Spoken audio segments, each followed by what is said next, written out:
Many teachers say, just keep on speaking. Speak and don't bother. Even if you are making mistake, you don't need to bother. Speak and speak and speak. Yeah, it is absolutely right to speak English, but I would like to see that if you are making mistake, constant mistake, it becomes your habit.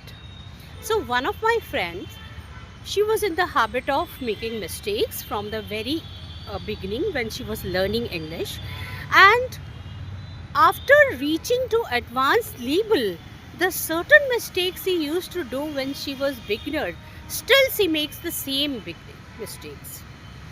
She has not improved a bit.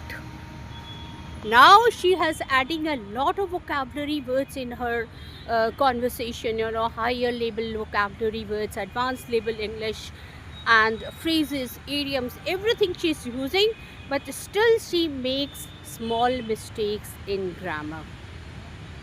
So this is not acceptable. What you should do that in the beginning when you are learning the language, try to know where you are making mistakes. Do this analysis yourself. You can take feedback from your teacher. You can take feedbacks from your the experts with whom you are learning English, or you can do it yourself.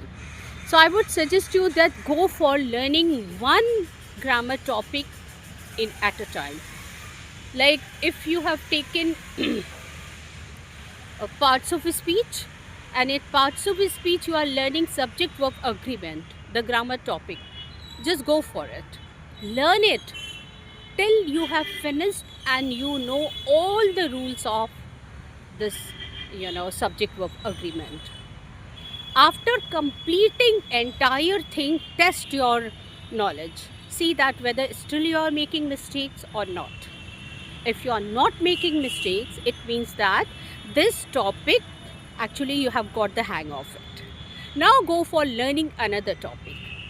In this way, couple of time you practice and then test your understanding, your comprehension, and in this way you are going to learn the language.